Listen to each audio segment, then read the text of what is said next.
as a neurodivergent person, you're at greater risk of developing complex trauma. And one of the things that happens when you have complex trauma is you develop an overbearing, tyrannical inner critic.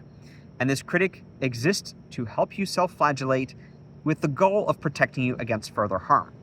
Of course, this kind of self-flagellation can be really destructive to your sense of self-worth and your confidence.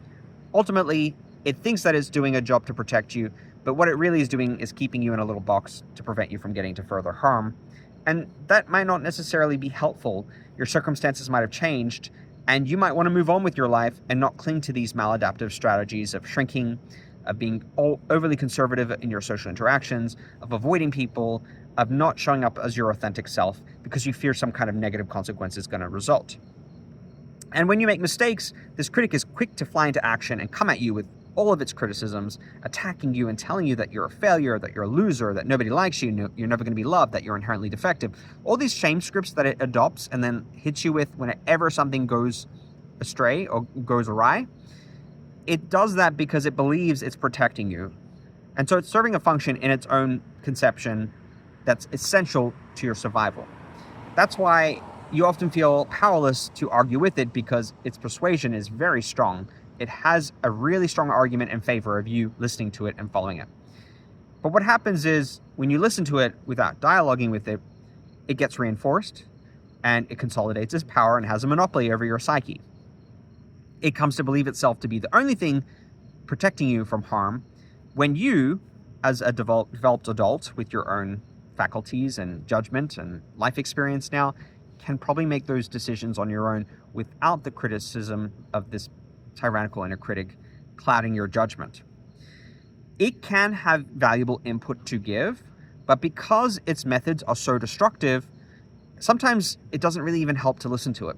So I find sometimes acknowledging its contribution can be helpful, but also not metabolizing it and taking it on. Rather than it being a monologue with it just sitting on your shoulder and whispering nasty things into your ear, you can dialogue with it. You can say, I know you're trying to protect me. I'm very appreciative of your efforts. Thank you for looking out for me, but I'm going to sort this out. I will take your feedback under consideration. Just leave it with me and let me handle it.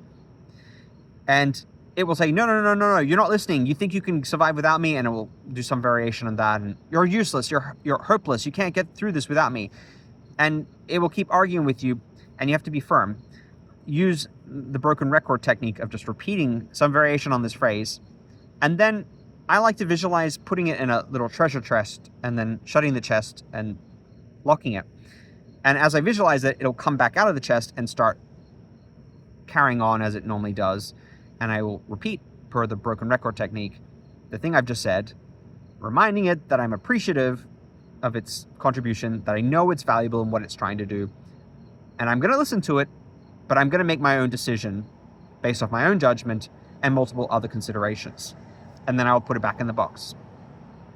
And it will keep on doing that. And I will just keep visualizing it, keep responding to it the same way until it goes quiet, eventually. Is it always going to pop back up? Is it always going to be there in the back of my head, often to the point that I can't recognize it and it does its own thing in the background? Possibly, yes.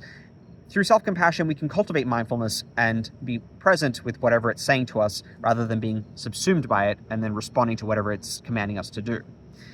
It can help to also play devil's advocate to the critic and provide alternate explanations after you've kind of done this routine of talking to it and putting it away. It can be saying, well, this catastrophe happened because you're a failure. And you can respond with, actually, maybe I only have, a small percentage of responsibility here. Bad things happen. There are multiple circumstances that contributed to the situation. It's not an expression or result of me being a failure or a bad person or any of the negative labels that it wants to attach to me. Responding with an alternate explanation that, where you're playing devil's advocate and you're providing an argument, not necessarily trying to argue that with the critic, but you're going, also, these are other factors, extenuating factors that you should consider in your judgment. Kind of balances out this negative feedback you're constantly getting by giving you another way of looking at it. And then hopefully you can consider all the factors at play there rather than just what the critic is telling you to be the truth. Because its truth is very subjective and based on a series of negative experiences that have reinforced cognitive schemas, perceptions about yourself, others, and life, to the point of it becomes like an iron maiden, like you're trapped inside this iron shell and you're being tortured by it. It's going to want to combat you left, right, and center until you teach it that you are appreciative, you are listening, but you are holding the reins. You are the person who decides. At some point, when you were young and helpless and in danger, it made sense that the critic kind of hijack you and take over and run the show because it was protecting you. You are now a developed individual, a grown adult who can make judgments and assessments of circumstances and make decisions independently. You can take consideration of different parts of your psyche, of what they have to say, and you can try to metabolize what you think is useful, but you can also counterbalance it with other factors and other considerations to have a more fair and even-keeled response to the circumstances. Again, we're not trying to extinguish the critic. We're expressing our appreciation. We're factoring in things it's sharing with us, but we're also letting it know that it is one of many voices in our psyche that we will consider, and that we need, as the self, to balance all of them, not let one have a monopoly. And we can take into consideration not just its feedback, but other observations, other facts, and maybe through that cultivating a more self-compassionate view of ourselves, so that when these horrible situations develop in our life, or fears are provoked, or something negative is happening that's reinforcing this perception of us being a failure, or whatever the self-perception is, that we can kind of look at it in a more open-minded, less critical, and more compassionate fashion. And being more reasonable about it than defaulting to this knee-jerk self-criticism response that we've cultivated through years of hardship. Have you found that you can dialogue with your critic? Have you found strategies to quieten it or to counterbalance its negative assertions? I would love to hear all about your experiences.